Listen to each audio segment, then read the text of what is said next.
Olá, sejam todas e todos bem-vindos a mais um Papo de Bancário. Hoje, dia 16 de agosto de 2021. Tudo bem, Jacéia? Tudo bem, André. Feliz de estar aqui com o nosso povo, conversando um pouco mais para entender esse tema que a gente vem desde março falando, né? Sobre a questão da violência organizacional, sobre a violência que está permeada o dia a dia do trabalho bancário. E aí, o que a gente tem? Eu tô bem. Na medida do possível, estou bem, todas as pessoas bem, espero que todo mundo esteja bem. Quem não estiver muito bem também, espero que encontre nesse espaço aqui um momento de tranquilidade, serenidade, reflexão. E aí, Jacéia, Temos muitos amigos aqui já, né? A Paulinha, a Jamile, o Áureo, o Pelete, a Carminha, a Dani, a Priscila, muita gente aqui nos prestigiando, né? Que esse aqui é um trabalho nosso, de todo mundo. Vocês que estão aqui nos comentários fazem parte, a gente tenta representar vocês aqui, né? Não é um trabalho nosso, não é... Fala, André. Não, já pedi para todo mundo, então já segue. A gente está com uma audiência bem boa já nesse começo. Todo mundo aqui já dá like na transmissão para ela chegar a um número cada vez maior de pessoas. Se inscreve no canal quem não está inscrito. Tem muita gente que assiste, acompanha os papos de bancário, mas ainda não está inscrito. Isso é bem importante para que a gente consiga chegar a um número maior de pessoas, né? Então, acho que é um momento bem interessante de a gente fazer um papo mesmo. E a gente sempre convida, né? Todo mundo que estiver assistindo o Papo de Bancário pode mandar suas perguntas, mandar seus comentários, mandar seus questionamentos para que a gente possa aqui conversar mesmo com os participantes que a gente vai receber hoje. E a gente também tem aquela modalidade, né? Quem quiser fazer um comentário, uma pergunta ao vivo, é só mandar uma mensagem para o telefone do Agente Se Cuida, que a gente vai deixar aqui. E vocês podem entrar ao vivo aqui e fazer junto com a gente esse papo, né? O que a gente tem para hoje, Jacéia? Por que a gente pensou nesse tema? Qual é esse tema? Esse tema é que quando a gente fala em ergonomia, muitos dos colegas aqui vão pensar assim, vamos falar de cadeira, de mesa, de computador. Não, a ergonomia está muito relacionada com a organização do trabalho. Como é que o trabalho é feito, aquele jeito de trabalhar, né? E o quanto de violência esse jeito de trabalhar, né, está consolidado com essa violência, né? Então, o Paulo Antônio, que é o professor Paulo Antônio Barros de Oliveira, que vai ser nosso convidado, ele é professor da URGS, por muitos anos trabalhou junto ao Departamento de Saúde, escrevemos 2 livros juntos, vocês vão adorar o papo, tenho certeza que todo mundo aqui vai gostar muito dessa programação de hoje. Mas nós vamos começar, e a segunda convidada, então, é a Tatiana, que é presidenta do Sindicato dos Bancários do Pará. Mas a gente começa pelo início. E o nosso início é com o Gilberley Barcelos, né, coordenador da FETRAF, que vai dar as novidades que está acontecendo na categoria dos bancários. Isso. Seja bem-vindo, Juba. Boa noite, Jacéia. Boa noite, André. É sempre um privilégio poder estar aqui no Papo de Bancários. Eu acho que hoje temos 2 participantes aí de um grande quilate, né? O professor Paulo Antônio, como a Jacéia falou, é um parceiro já histórico nosso, né? Nos ajudou muito a montar as nossas políticas em defesa e proteção da saúde da categoria bancária e do conjunto da classe trabalhadora. E a Tati, presidente dos Sindicatos Bancários do Pará, nossa companheira no Comando Nacional, essa mulher lutadora, feminista, socialista e antifascista, que com certeza também vai estar trazendo uma grande contribuição para o nosso Papo de Bancário de hoje, que continuamos explorando essa questão da violência organizacional e hoje pegando o aspecto da ergonomia. Eu queria hoje, nos comentários que anteveio o programa, salientar algumas coisas. Primeiro, na semana passada, tivemos uma rodada de negociação com a FENABAN sobre o tema da volta, né, ao trabalho presencial, né, porque alguns bancos já se movimentavam nesse sentido, já inclusive convocando os bancários que estavam em serviço de home office a fazer trabalho presencial sem nenhuma discussão dos protocolos que são necessários para essa volta, sem nenhuma avaliação maior dos rumos da própria pandemia, porque, infelizmente, aqui no Brasil, que ainda continua, né, com uma média diária aí de quase 1.000 mortes, né, mas os governos, sejam estaduais, municipais, e nem se fala do federal, porque esse boicotou o tempo inteiro o enfrentamento à pandemia, né, já vem sinalizando e trabalhando na linha de aberturas e de retornos ao normal anterior à pandemia, como se isso fosse possível, né, porque, ao mesmo tempo, a gente tem acompanhado os países que, inclusive, saíram na frente no processo de imunização das suas populações, hoje tendo que dar alguns passos atrás, né? E alguns até tendo que tomar medidas extremas, como o lockdown decretado na Austrália, por exemplo, né?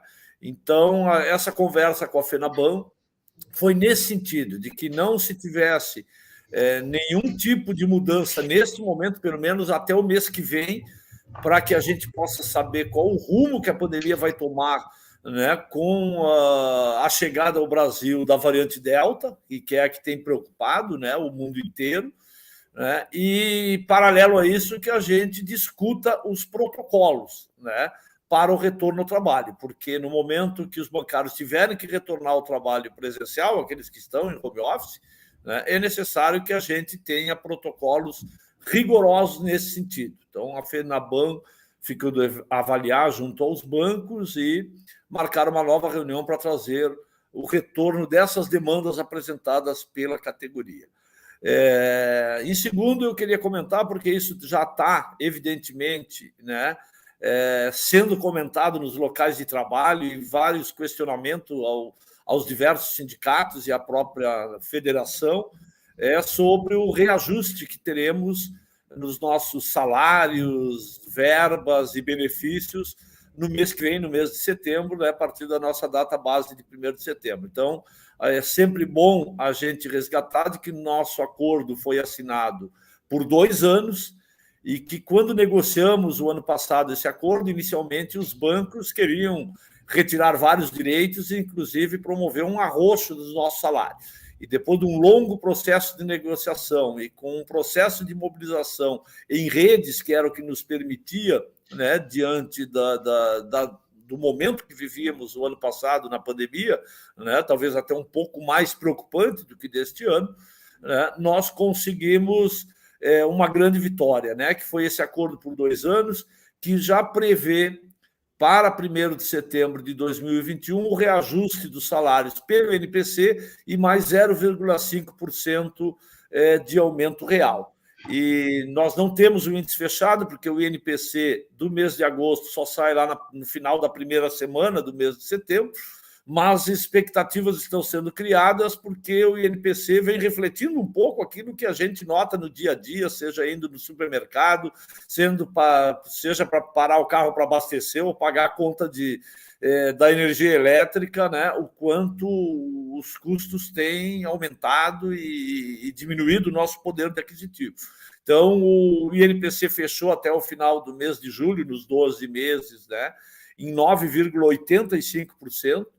Então, há uma expectativa aí que o nosso reajuste seja algo em torno de 10%, um pouquinho mais, a depender, então, do INPC do mês de agosto. Então, para os bancários, que muitos até não acreditam nisso, né? Não, mas aonde que está escrito isso? Não, o acordo coletivo está assinado, está valendo, então não cabe nenhum tipo de discussão ou questionamento por parte dos bancos e, simplesmente, esse reajuste tem que ser concedido no mês que vem. Então, isso é uma boa notícia aí para... A gente sabe que esses índices, né, eles não refletem aquilo que a gente sente na hora de pagar as contas ou ir ao supermercado, mas já dá uma amenizada aí, trazendo um pouquinho do nosso poder aquisitivo anterior aí, principalmente essa disparada inflacionária que tem acontecido no nosso país.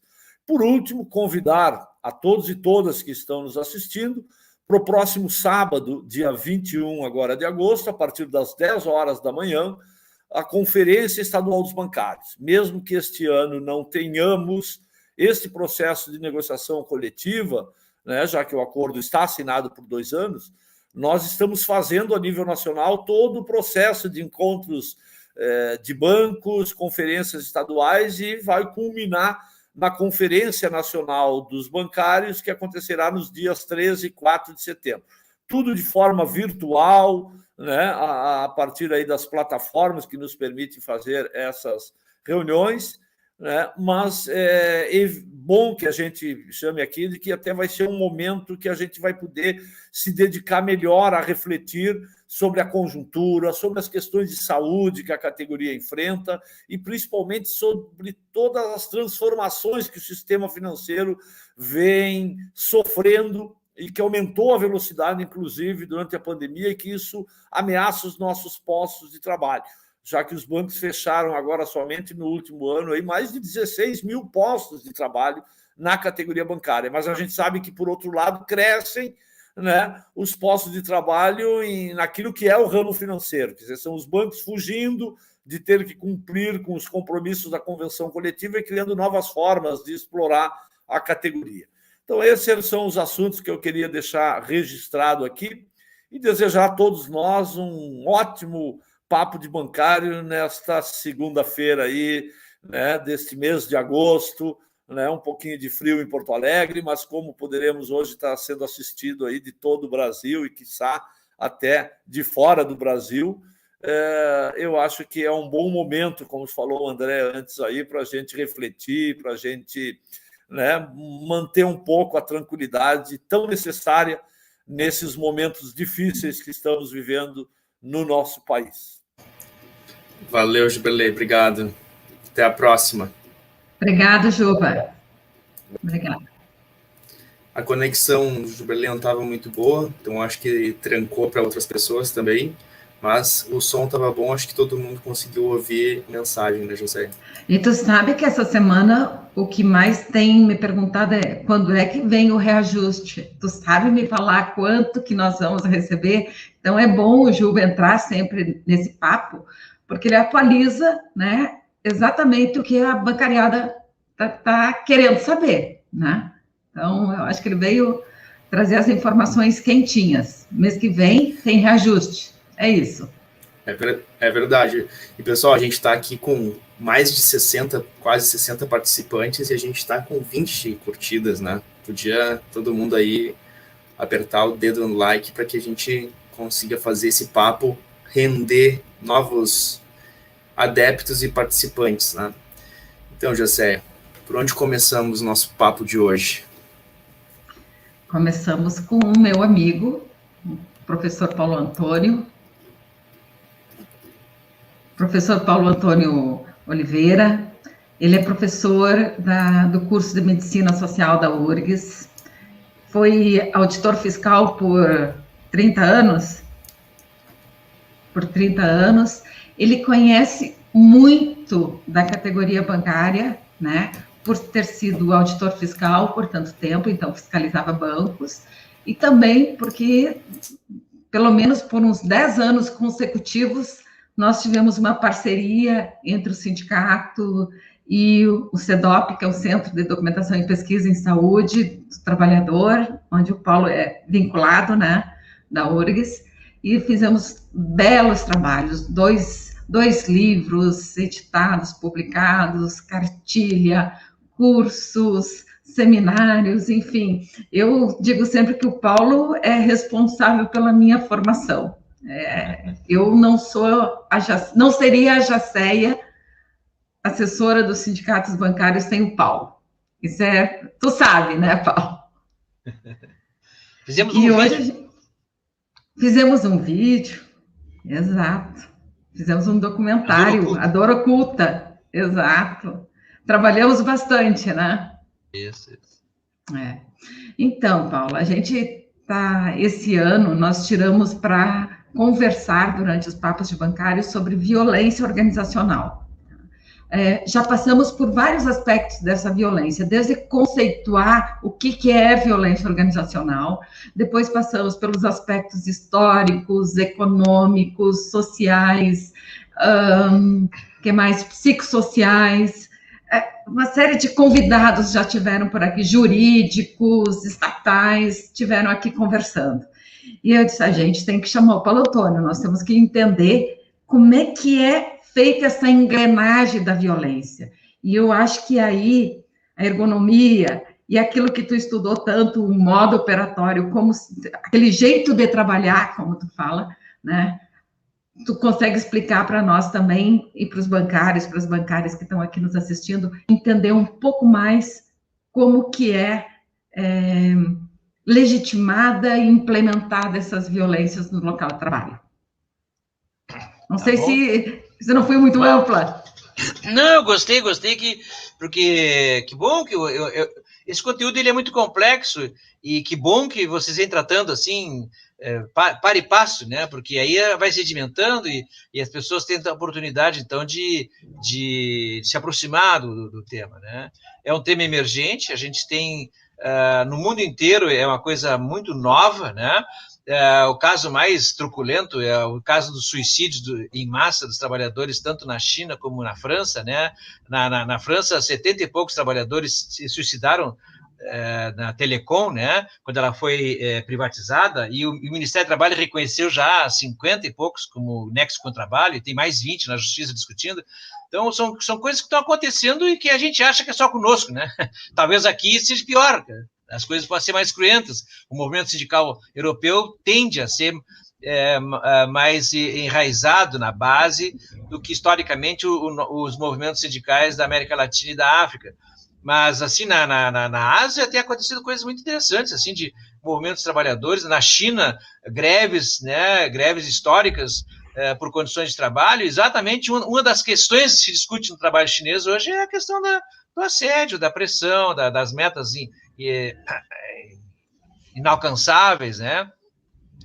Então, é um assunto emergente, um assunto muito interessante. Eu vou falar de 3 coisas, né, que são básicas do ponto de vista da ergonomia. Obviamente, a Jacé já levantou aí as outras interfaces que tem, né? A primeira coisa que tem que entender é que, assim, as pessoas, quando trabalham, né, elas executam tarefas. A ergonomia estuda a atividade. A ergonomia estuda as pessoas trabalhando, né? Pessoas que eu falo no sentido amplo, homens, mulheres, né? Crianças, né? Temos escravos, temos tudo isso trabalhando, né? E então o homem, quando eu falo, desculpa, eu também sou meio antigo, quando eu falo homem, peço desculpas, eu estou tentando falar homens e mulheres, né? Ainda estou aprendendo ainda a dobrar a língua, mas um dia eu vou chegar lá. Então, homens e mulheres trabalhando, eles executam tarefas. E a tarefa não é algo que Deus quis. Eu sempre digo isso, não foi Deus, nós rezando a Deus, vem a minha tarefa, e ela vem e cai. Não é. A tarefa ela é construída, e construída socialmente. Tá? Aquilo que eu executo trabalhando é o encontro das pessoas, homens e mulheres, e a empresa. Só que as pessoas são chamadas a trabalhar e a executar uma tarefa que ela não construiu a tarefa. Quem constrói a tarefa, quem diz o que tem que ser feito, na velocidade que tem que ser feito, como tem que ser feito, é um ser humano que está ali com o chicote em nome do dono do negócio. Tá? Esse 1%, 0,5% que é dono dos meios de produção, isso não aparece. Mas é eles, é em nome deles que a classe média, parte da classe média se assume, né, como feitor, pega o chicote e sai, criando tarefas inalcançáveis. Não precisava ser assim. Né? Eu falo mal do Taylor, gosto de falar mal do Taylor, todo mundo fala mal do Taylor. Né? O Taylor, em 1910, escreveu um livrinho bem fininho, chamado Administração Científica do Trabalho, e ele dizia que fadiga faz mal para a empresa. Fadiga faz mal para o trabalhador e mal para a empresa. Ele dizia que empresa que produz com fadiga está afadada ao fracasso. 1910, mais de um século, e nós temos empresários, como aquele cara candidato a governador em São Paulo, nós sabemos dele, né? E tem voto, esse cara teve muito voto, que diz que se ele fosse eleito, ele acabava com a intervalo para a refeição, porque um trabalhador come um pastel com a mão esquerda e trabalha com a mão direita. E os homens votamos nessas pessoas. Então, a tarefa, trabalhar com a mão esquerda, mexer com a máquina com a direita. A tarefa, tu vai ter que atender tantos clientes. A tarefa, tu tem que fazer. Toda a tarefa, ela é construída, ela é pensada, é arquitetada intencionalmente. Não é obra divina. Não foi o espaço que quis. Não foi o irmão. Não foi um ser humano que senta e pensa. E ele pensa, constrói a tarefa. Ele constrói assim, a partir de hoje o trabalho vai ser assim. A partir de hoje o trabalho vai ser assado. Isso são obras humanas. São homens. Ainda não temos máquinas que pensem e construam tarefas. Né? E as tarefas, o que eu tenho que fazer, como que eu tenho que fazer, elas são de ordem técnica. Eu tenho que pegar uma peça, uma ferramenta, torcer assim, eu tenho que trabalhar com um computador, eu tenho que trabalhar com essa tela, elas são organizacionais, porque quando eu digo assim, ó, tu não vai ter pausa ou tu vai ter pausa, eu não estou mexendo nas ferramentas, eu estou mexendo na organização do trabalho. Tu vai trabalhar 6 horas, ou 10 horas, ou 12 horas? Agora mesmo temos uma lei muito interessante, né? Eu sou do tempo que era proibido trabalhar mais de 8 horas. Em caráter excepcional, a palavra estava lá na CLT, excepcionalmente, 2 horas extras. Acabou. Hoje a CLT mudou, trabalhar 12 horas sai bem para a saúde. Não sei de quem. Né? Então, a questão, tem questões econômicas envolvidas, em questões sociais envolvidas. Né? Por exemplo, vamos pensar assim, o bombeiro, que é uma tarefa mais rigorosa e expõe a risco, as pessoas morrem trabalhando, e, no entanto, é socialmente aceitável. Um bombeiro não vai chegar assim, eu não vou entrar nessa... Tá muito quente, eu não vou entrar. Tem uma criancinha pedindo socorro, mas eu posso me machucar. Ele vai lá e entra, expõe a própria vida para salvar. Tentar salvar, não está garantido que vai salvar. Então, isso é tarefa. Ele tem uma tarefa de apagar o incêndio, salvar os machucados, mergulhar atrás de um cadáver que está sumido. Né? Um enfermeiro que tem a tarefa de entrar no hospital em plena pandemia e tratar umas pessoas com uma doença que não se sabia nem o que era. Ele vai lá e executa. Então a tarefa tem envolvimento técnico, a gente centra muito, a gente fica pensando só na questão técnica, na ferramenta, no idiota, no número de teclas, no número disso, aquilo, mas tem outras coisas por trás. Tem aquilo que é socialmente aceitável, o que não é. Por exemplo, escravidão. No Brasil é socialmente aceitável. Tu tem um escravo em casa, faz bem para a saúde. Todo mundo, né? Agora está se discutindo aí que mas volta e meia tem uma leizinha no Congresso para facilitar o trabalho escravo. Agora, por exemplo, a fiscalização, vocês viram isso, né? A Câmara aprovou a semana passada o relatório de uns 20 ou 30 jabutis que botaram na medida provisória. Um dos jabutis proíbe o inspetor do trabalho de fiscalizar as empresas. Ele pode, só que com dupla visita para tudo. Para tudo tem que ter dupla visita. Eu vou chegar numa fazenda e encontrei um trabalho escravo. O senhor está com escravo. Olha aqui, ó, notificado, volta amanhã. Não posso lhe multar agora. Não posso soltar essas pessoas. Não, eu só posso só amanhã, depois da notificação. Que gracinha. O senhor trabalha com a prensa que está comendo os dedos. Gente, não pode comer dedo, é feio. Eu vou lhe notificar, viu? Eu não posso interditar mais, é proibido. Eu primeiro tenho que dizer, por favor, não com os dedinhos, arrume a prensa, olha essa máquina. Volta amanhã e aí eu interdito. Tá lá, a Câmara aprovou um jabuti. Numa medida provisória que tratava de outro assunto. Esse jabuti da dupla visita para todos é a terceira vez, desde o Temer, uma vez o Temer, e agora mais 2 vezes do inominável. 3 tentativas em 3 anos de impedir a fiscalização. Isso é de graça. É Deus que assim quer. Osana nas alturas. Não, é obra humana. Seres humanos se reúnem, seres humanos combinam as coisas e seres humanos votam para instituir barbaridades como essa. Tem, às vezes, um outro ser humano, no caso das 2 vezes anteriores que a Câmara aprovou, o Senado não aprovou, nas 2 vezes anteriores. Vamos ver se dessa vez o Senado...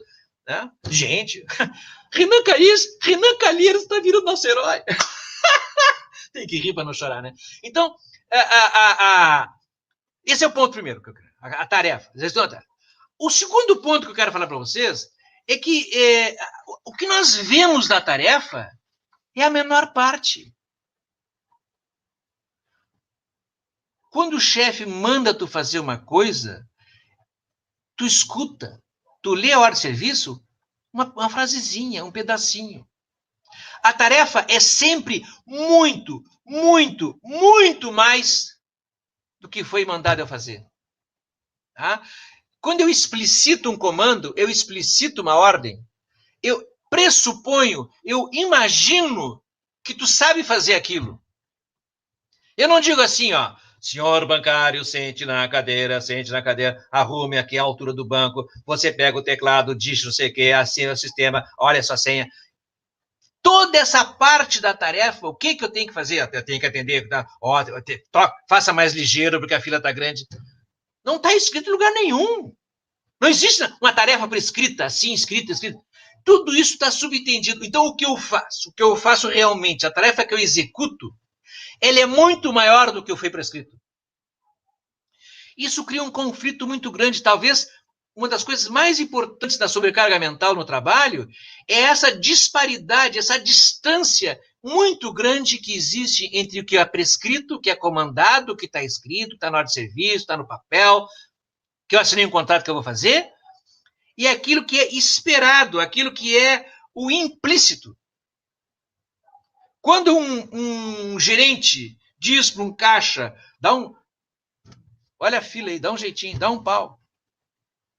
Ele não está dizendo como que eu tenho que pegar as peças, como é que eu tenho que fazer. É eu, com a minha experiência, com o que eu aprendi, com o que eu li, com a minha cultura. Toda essa coisa que na minha cabeça faz eu trabalhar de um jeito ou de outro jeito.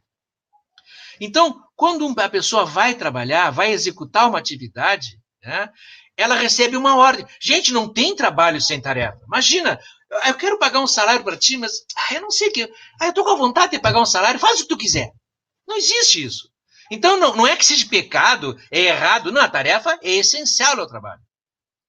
O que nós temos, nós, que eu digo, professores, pesquisadores, trabalhadores, sindicalistas, né, temos que fazer é compreender e tentar o que está subentendido, porque as coisas ruins, o malefício, não vem escrito. A sobrecarga, o que tem que fazer hora extra, que tu vai ter que fazer acelerar o trabalho, que tu vai ter que... o que eu faço para cumprir uma meta? Dia 25, eu vi uma entrevista com um gerente uma vez, quando eu trabalhei com a pesquisa extra bancária, que o gerente disse para mim, não, eu chego lá pelo dia 29 e 30, tá me faltando a meta vender um cartão de crédito. Ele tinha um CPF do filho, vendeu um cartão de crédito pro filho que é o CPF. Nem sabia. Passou a ter porque ele cumpriu a meta. Para cumprir a meta, então, qual é a estratégia que eu faço para vencer esse descompasso? Isso cansa, isso esgota, isso leva a sofrimento. Eu me lembro no teleatendimento, também fiz um trabalho bem interessante no teleatendimento, e a menina disse assim para mim, o que mais me sofre é tentar convencer as pessoas a comprar uma coisa que nem eu compraria. Imagina uma pessoa que é paga para mentir. Doutor, eu sou paga para mentir. As pessoas, eu sou do tempo do 0800 para desligar o telefone. Elas dizem assim, eu quero desligar o meu telefone. E ela disse, eu vou lhe passar então para a área encarregada. Mentira, ela apertava um botão e desligava. Caiu a ligação, que pena, gente, que tristeza. Ela era paga, então essa mulher vai para casa sofrendo. Eu sou paga para mentir. Quem é que é feliz? Quem é que consegue, né? Qual é o bancário que está contente, assim, consegue terminar um trabalho? Eu não consigo. Tem um autor francês que fala que nós estamos soterrados em informação. É tal o volume de informação. Eu me lembro essa caso também de um gerente que disse assim, isso eu estou falando, gente, década de 90, no tempo que não tinha celular, smartphone. Ele dizia assim, mas já tinha internet naquele que tu comprava um tipo de um pendrive, assim, que era internet. Ele dizia assim, como é bom quando engarrafa o trânsito nesse Brasil. Porque dá tempo de ler os e-mails. O cara tinha que botar... ele saía de casa às 6, 7 horas, 8 horas, ele tinha que chegar antes na agência, e ele tinha que saber de todas as ordens que vieram. Ele recebia 200, 300 e-mails. Não lê tudo. Eu recebo 300 mensagens, não leio todas. Eu leio 10%, 20%, o resto eu apago. Eu não tenho 5 horas da minha vida para ler mensagem. Quando eu demore 300 mensagens, leia 1 minuto cada uma, são 300 minutos, são 5 horas. Eu não tenho 5 horas da minha vida para jogar no WhatsApp e no e-mail. O gerente também não tem, o bancário também não tem 5 horas. Se ficar 5 horas só lendo mensagem, está roubado. Então ele começa a apagar a mensagem. Apaga, sim. Paulo, aí a gente vê, tu já tocou 2 pontos desse jeito de trabalhar do bancário que dialoga muito com quem está aqui nos assistindo. A necessidade da mentira e o sofrimento que isso gera, né?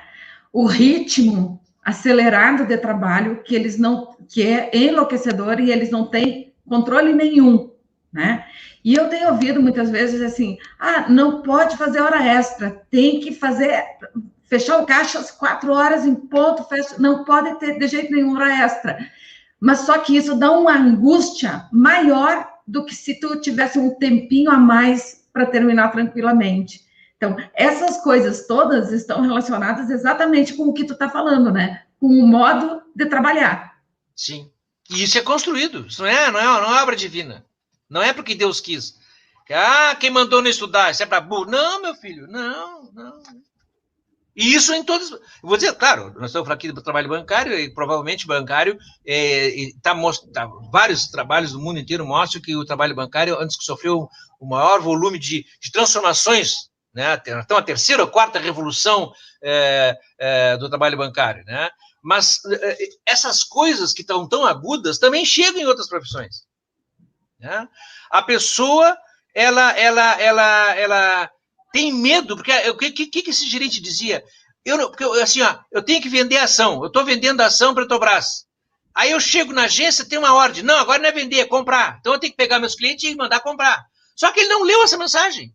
Então ele chega lá e continua, chama o seu cliente, e continua vendendo. Só que a bolsa, na meia-noite, lá em Hong Kong, às 6 da manhã, não sei aonde, porque se eu não estou ao par, eu não sei o que está acontecendo no outro lado do mundo. E lá no outro lado do mundo tem ações que estão... O mundo está mudando. E eu tenho que agora, às 9 horas, ao chegar na agência, tem que estar ao par de tudo isso.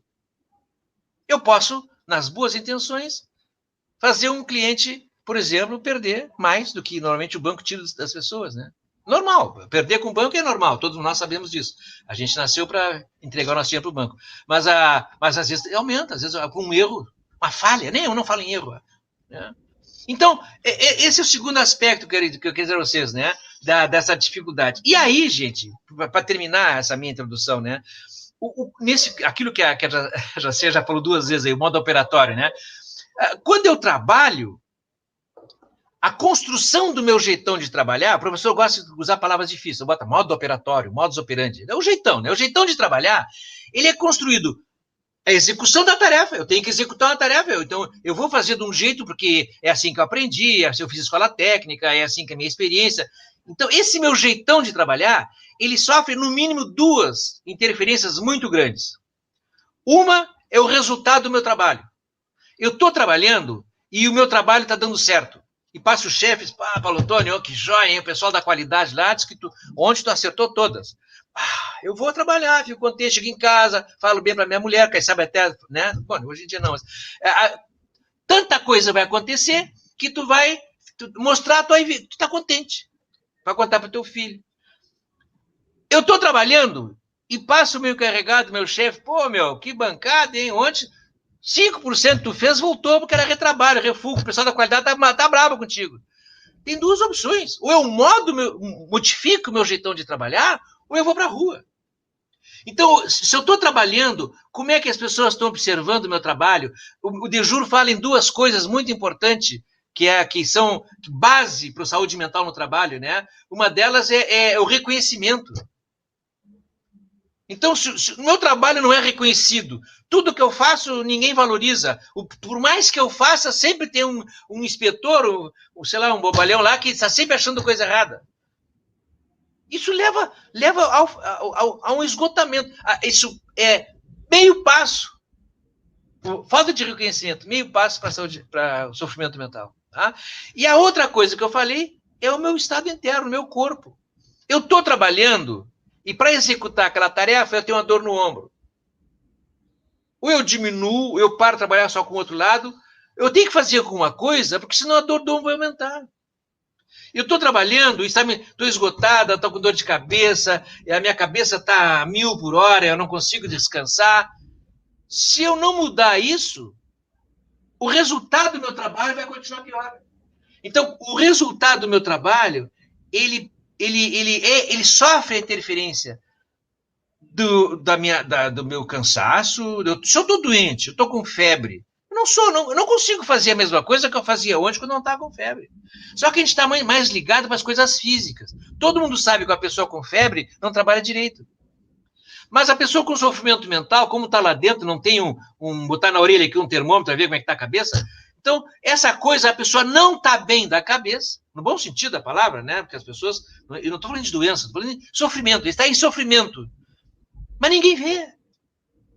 Então ele não consegue executar o trabalho direito, porque fisicamente o braço está doendo, fisicamente eu estou com o intestino está funcionando, o meu fígado está não sei o quê. Umas coisas são mais evidenciáveis, e tem até médico que aceita dar atestado, e tem outras coisas que, olha, encontrar um médico que dê atestado para sofrimento mental, me avisa, hein? Estou na fila. Então, isso não é visto claramente. A luta que a pessoa tem para executar a tarefa, para vencer os vazios da prescrição, do não prescrito, do não dito, do implícito, o esforço cognitivo que ele tem que fazer para criar. O trabalhador é um criador, gente. O trabalhador que não tem autonomia para criar no seu trabalho, não produz. Entrevistando um gerente, um encarregado lá do tempo logo depois da privatização da Copesul. Ele disse assim, nossa, eu não sabia que um dia ia ter saudade do taylorismo. Na hora que o gerente passa a não existir, na hora que o colega que virou líder, mas amanhã ele não é mais líder, ele volta para ser colega. Então, os controles internos do trabalho, um colega cuidando do outro, um colega vendo... Eu me lembro que uma perícia que eu fiz numa agência em Canoas, de um grande banco privado, nacional, deve ser um ou dois só, o que ele disse assim, ó, nós temos metas pessoais, metas do coletivo aqui, metas da agência e metas da região. Aí eu perguntei, tá, me mostra um relatório, então, quando que tu cumpriu a meta? A meta da agência e a meta regional fazia 9 meses que não era cumprida. Que meta é essa que ninguém cumpre? Todo mundo... e tem mais essa. O João, a Maria e o Joaquim conseguem, o Pedro não consegue. Nós não conseguimos, culpa do Pedro. Então, um colega começa a culpar o outro, um colega começa a cutucar o meu. Vai, olha aqui, ó, nós vamos perder a meta, Eu me garanto pela meta pessoal, mas a meta do coletivo eu não me garanto. E o pior controle é do colega. A gente aprende isso, ergonomia. Né, Paulo? Hein? Paulo, e essas questões aí de competitividade, isso é pensado também, né? Para ser assim. Claro. É pensado. Vocês tudo isso, né? Isso? Claro. Assim, ó, tem essa questão da competitividade, tem vários autores que mostram o ser humano, características psicofuncional do ser humano, tem um tratado sobre isso. Uma delas é o coletivo, um ajudar o outro. O ser humano, ele se dá bem quando auxilia o próximo. Ele se sente feliz. Essencialmente, ele é coletivo, ele é pelo bem. Quando uma estrutura me obriga a não fazer o bem, quando uma estrutura me obriga a competir, eu estou indo contra aquilo que é característica psicofisiológica do ser humano. A competição entre colegas não é característica psicofisiológica do ser humano. É uma construção do homem. A humanidade constrói formas de organizar o trabalho, desde o tempo da escravatura até, bem vindo. Hoje cada vez o mundo vai evoluindo, cada vez coisas que passam a ser feias, que a gente achava que era bonito, mas assim, ó, vai mudando as formas de engendramento dessa necessidade que tem o capital, né, de extrair a mais-valia. E se a mais-valia antigamente era na força do braço, era no suor, era no sangue, hoje é na cabeça. Exato. É na cabeça. Bem isso mesmo. E a gente vê, né, Paulo, que todos esses aspectos que tu falou, da tarefa, do ritmo de trabalho, do resultado esperado, nada disso o trabalhador tem controle, né? Acho que nem sobre o corpo dele mais ele tem controle, né? Exatamente. Não, aquilo que eu falei para vocês, a autonomia né? E a segunda coisa que o Dejur fala, né? Desculpa, a primeira que eu falei foi reconhecimento, a segunda é autonomia. Tu tem que ter autonomia.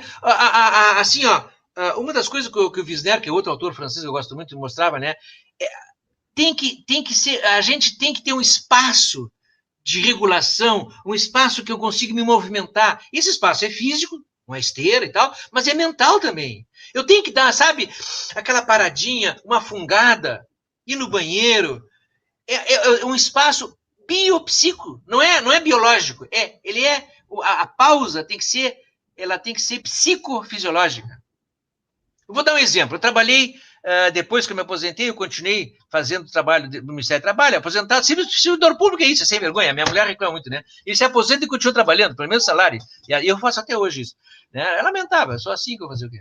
Então, eu continuei no Ministério do Trabalho assessorando na questão do frigorífico. Ajudei a construir a NR36 e fui um dos autores do manual de aplicação da NR36. Eu me lembro, na primeira reunião, a bancada dos trabalhadores, nós queríamos colocar um tacógrafo que meça a velocidade da esteira para a esteira não correr muito liso. Aí tinha que dar uma aula para os trabalhadores, dizer que a velocidade da esteira não tinha nada a ver com repetitividade.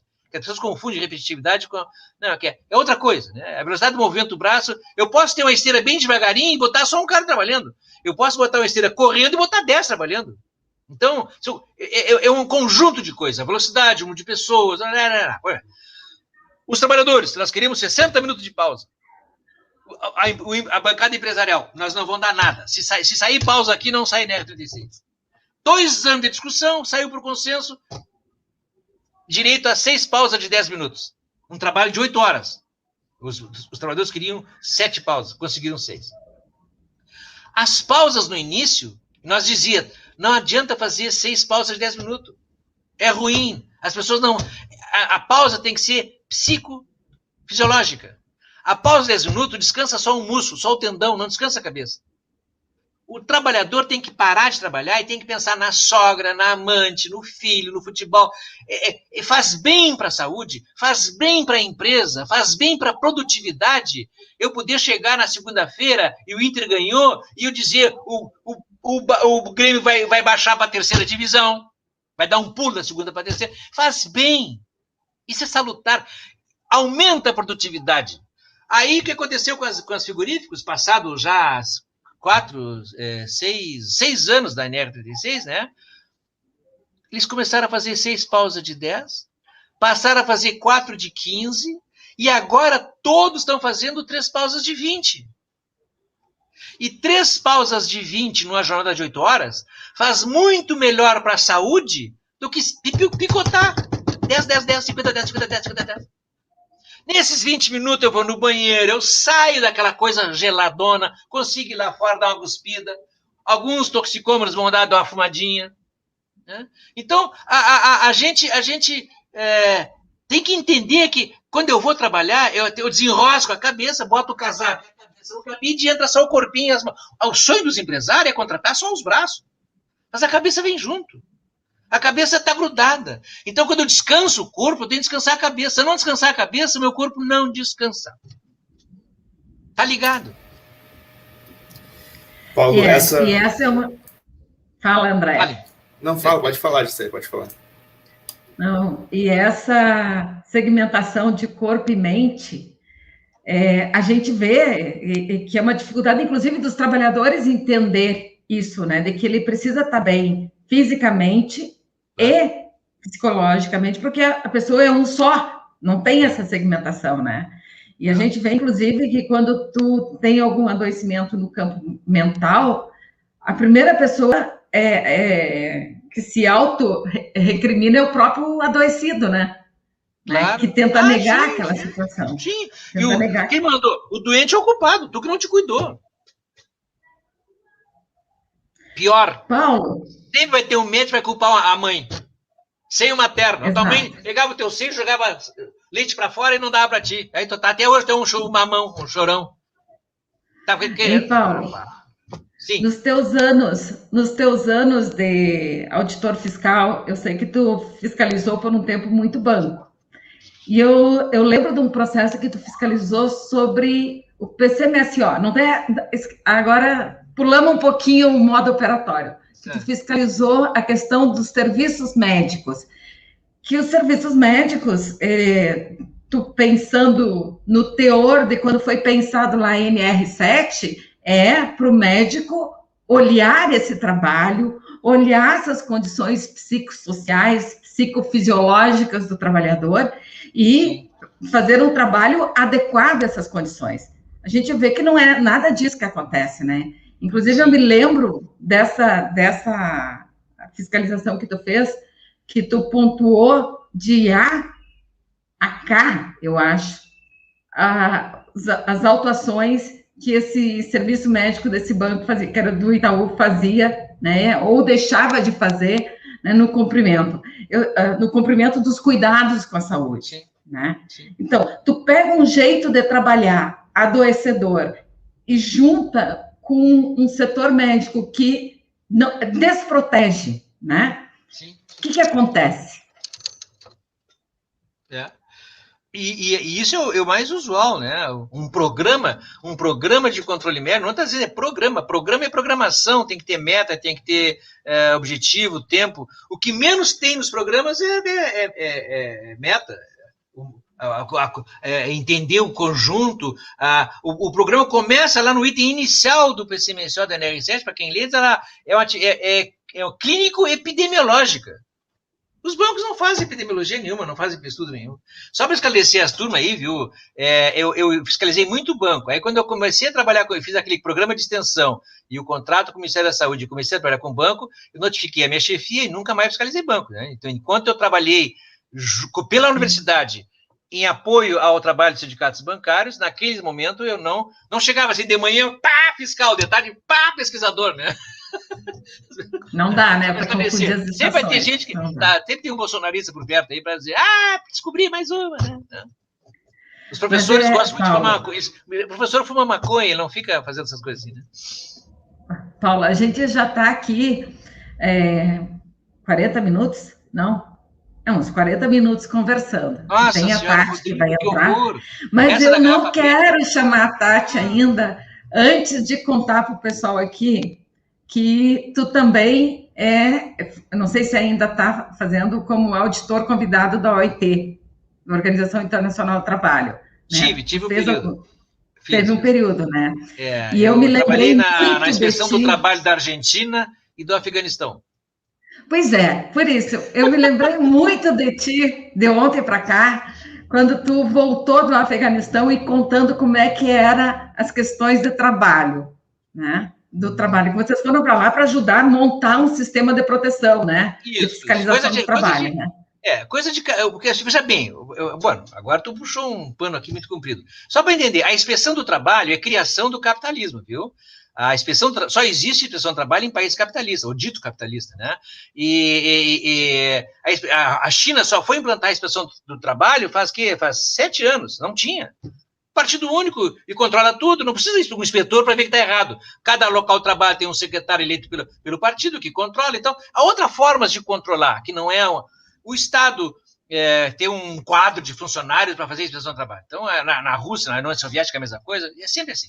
Então, lá no final da Primeira Guerra Mundial, no Tratado de Versalhes, para ver se acalmava o ânimo, ver se não se explorava mais tanto o trabalho alheio, a fim de provocar uma outra guerra, se criou a OIT, a Organização Internacional do Trabalho. Ele é uma cláusula do contrato de paz do Tratado de Versalhes. E os primeiros atos da OIT foi propor, então, que o mundo inteiro o mundo inteiro capitalista, criasse a inspeção do trabalho como uma forma de diminuir as diferenças, para que as empresas pudessem competir melhor. Porque uma empresa que explora muito o trabalho num país, ela vende um produto mais barato do que outra que segue as normas de segurança de uma outra empresa. Essa era a lógica lá de 1917, 1918, tá? Não deu certo, tanto que deu a Segunda Guerra Mundial logo depois. Mas, de qualquer forma, a única instituição da Liga das Nações que subsistiu, e que quando criaram a ONU em 48, porque os caras, vem cá, vamos criar a ONU, aí, partir do zero, não, mas tem uns malucos lá em Genebra que continuam se reunindo, uma tal de OIT, que acabou a Liga das Nações, não existe mais Liga das Nações, mas tem uns caras lá que continuam, então a ONU foi lá, então tá, vem pra cá, e o órgão mais antigo da ONU é a OIT, que foi criada lá em 18, 19, Então, assim, isso é para você entender. Pois bem, os americanos, na construção de um Estado burguês no Afeganistão, na tentativa de construção, tem que ter, no Estado burguês, todo Estado burguês tem que ter inspeção do trabalho. Então, os americanos, via a OIT, financiaram um programa internacional de criar a inspeção do trabalho no Afeganistão. O Estado afegão não é burguês, por essência. O Estado afegão, ele é feudal. Ele está pré-mercantilismo. Ele é um Estado feudal. A estrutura, tu pega um livro de economia, aquilo que todo mundo fala do feudalismo está lá. Tanto é um Estado feudal que quando foi proclamada a República, quando caiu, os soviéticos foram lá e acabaram com a República. O monarca do Afeganistão está lá até hoje. E ele é uma figura importante e ele tem dois sistemas jurídicos no Afeganistão. O papel, que é um sistema burguês, que tem que pagar advogado, tem juiz pago, tem audiência. Isso é saco, né, gente? Pagar advogado para se defender, né? E tem o não escrito, que é milenar, está lá há 5 mil anos, que existe até hoje. Que as desavenças são resolvidas pela tribo. Quando uma tribo disputa com outra, vai para um conselho tribal. E essa desavença do conselho tribal, quando não é resolvida, vai para o monarca, é o rei. Até hoje, o rei decide as questões do dia a dia, as questões importantes, por exemplo, casamento, filho, as coisas mais importantes do cotidiano, é o feudalismo que resolve. Até hoje. Tá? E lá tem os senhores da guerra, são 4 línguas, são 8, 10 etnias, né? Porque é um país muito montanhoso, cada vale daqueles criou ao longo do tempo uma cultura, e eles têm muita guerra civil, o Estado não está em todos os lugares. Não está em todos os lugares. E eles disseram para mim, o dia que os americanos forem embora, volta o Talibã. 1912 eles disseram, volta o Talibã. Não, 2012, Paulo. Desculpa, 2012, agora eu estou me entusiasmado e começar a falar bobagem. 2012. É possível construir alguma coisa? Um povo maravilhoso, as pessoas são boníssimas, as mulheres são lindas, aqueles olhos verdes daquelas mulheres, umas morenaças, assim, uma pele escura, cabelo liso. Né? Naquele tempo dava para ver o olho dela, né? Voltando do Talibã, tu não enxerga mais, bota um pano na frente, né? Lamentavelmente, eu não consegui terminar o trabalho, porque naquele período passou uma situação muito horrível, né? Dentro da tribo, das prisões, os prisioneiros passavam as mensagens um para o outro dentro do Alcorão. Né?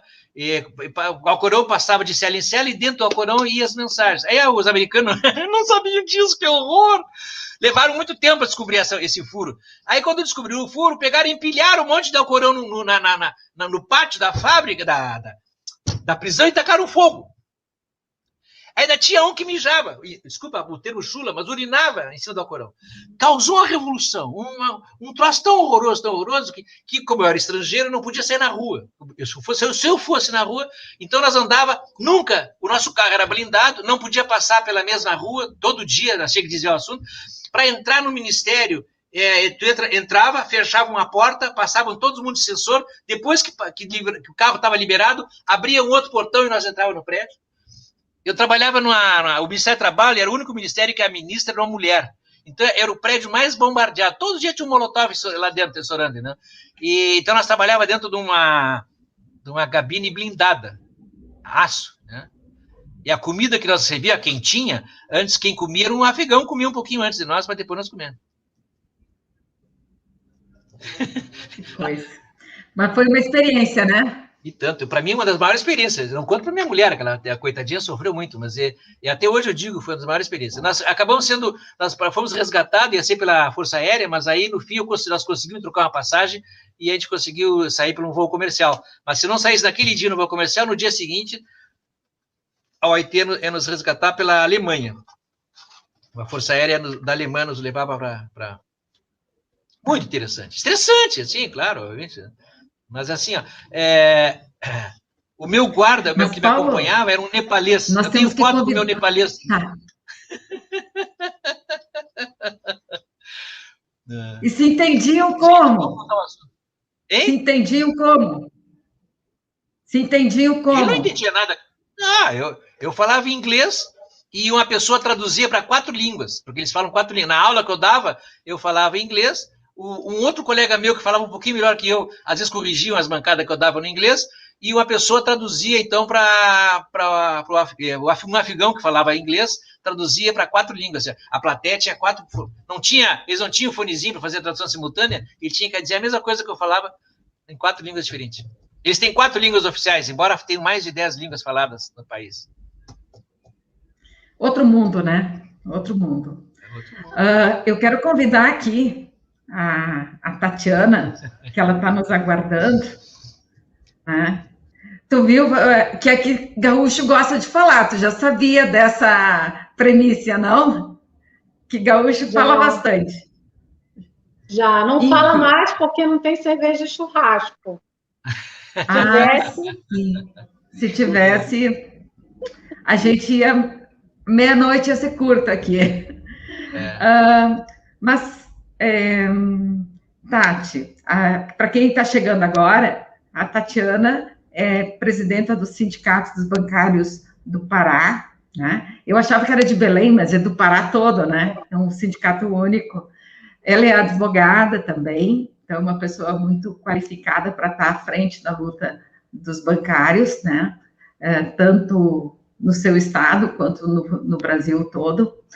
E eu queria que tu fizesse alguns comentários sobre o que o Paulo trouxe até aqui. Pode deixar a parte o Afeganistão, tá? Porque senão a gente não vai terminar essa conversa. Eu posso falar da China. Eu fiz uma viagem, 20 dias de estudo na China. É outro mundo também. Impressionante. Falar do trabalho chinês. Eu fui à China em 2017. Fiquei 30 dias lá. Opa. Essa loucura que está todo mundo agora com Pix. Lá já fazem pagamento pelo WeChat, né? Que é o WhatsApp deles desde não sei quantos anos atrás já. É outro mundo também. Olha só.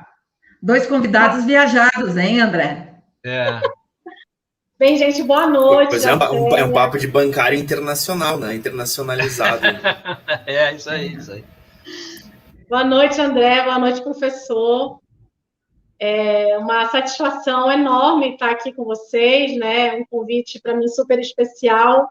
Tenho muitos amigos gaúchos, amigos e amigas, né? Tanto da categoria quanto de fora, né? Eu militei no movimento estudantil, então conheço várias pessoas aí do Rio Grande do Sul.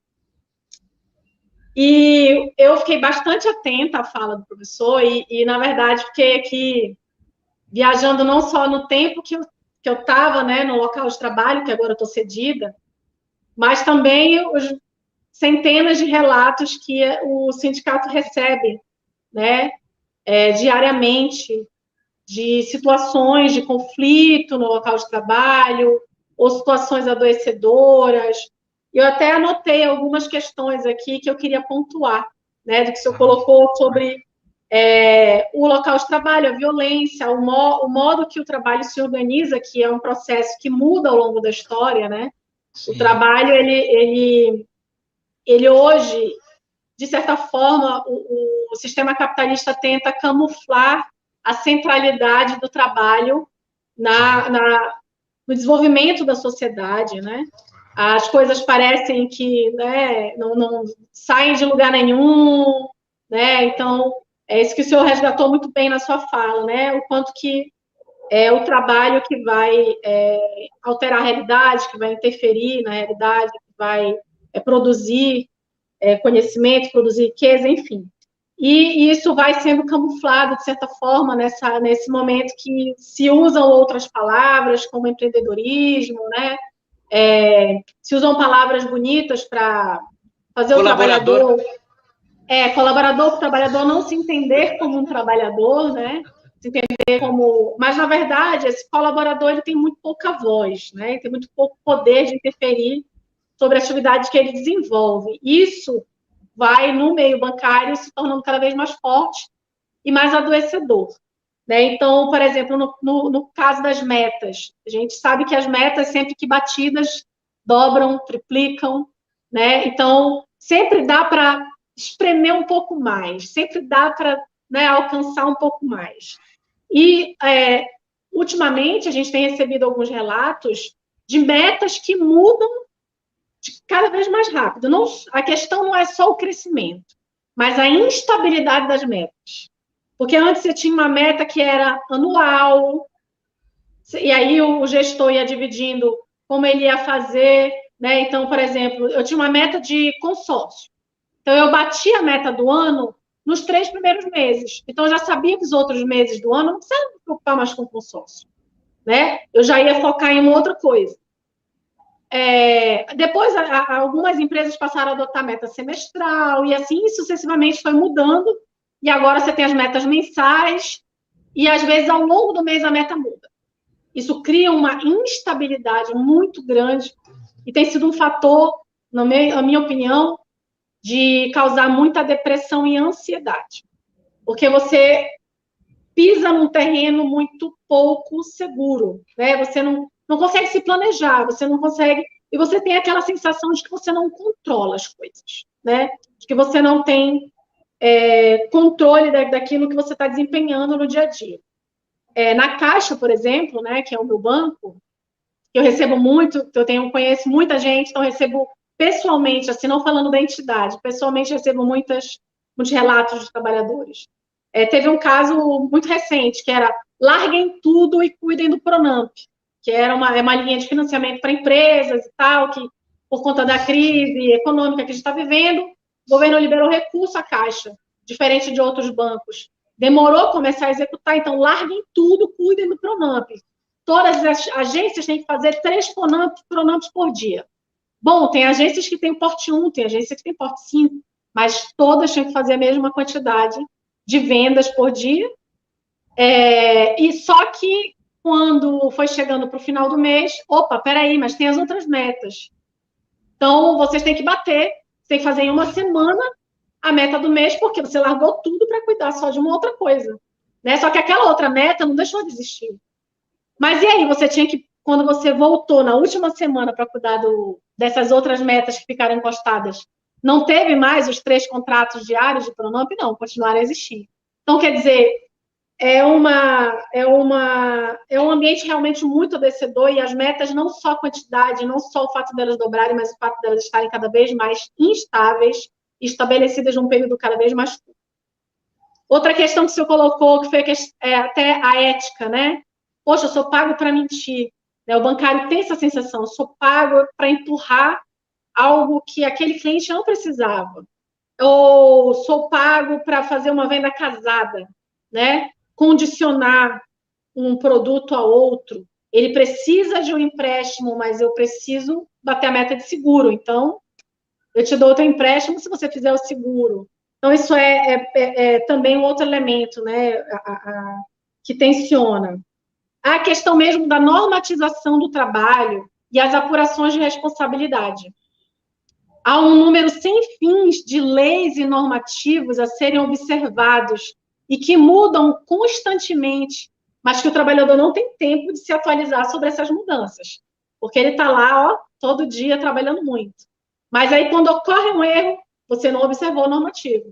O normativo dizia claramente que você não tinha que coletar a assinatura na frente, tinha que ser no verso, né? E aí se abre uma apuração de responsabilidade e esse trabalhador fica naquela incerteza em relação à função que ele exerce. Porque esse é um outro elemento da organização do trabalho nos bancos. A importância financeira das comissões e das funções. O salário base fica baixo, e aí, para você ter uma condição de vida maior, você vai galgando funções, e à medida que você vai crescendo, essas funções passam a ser de 8 horas, né? Então, uma jornada que extrapola o tempo de trabalho bancário, que é de 6. A outra coisa que me ocorreu, que estava falando sobre o tempo para ler as mensagens, né? Pois então, a realidade dos trabalhadores é essa. Você não viu o e-mail que eu mandei com tal coisa que tem que ser feita, mas, ao mesmo tempo, ele tem que estar no link, né? Numa espécie de bate-papo da empresa, e, ao mesmo tempo, tem que olhar os grupos da agência e as mensagens do gestor. Isso fazendo atendimento ao público, batendo meta.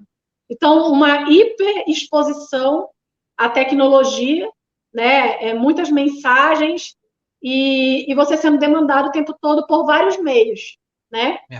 Vários comunicação. meios. A questão mesmo de não poder pensar, né? Ser um mero executor. eu tenho recebido também notícias de gerentes gerais que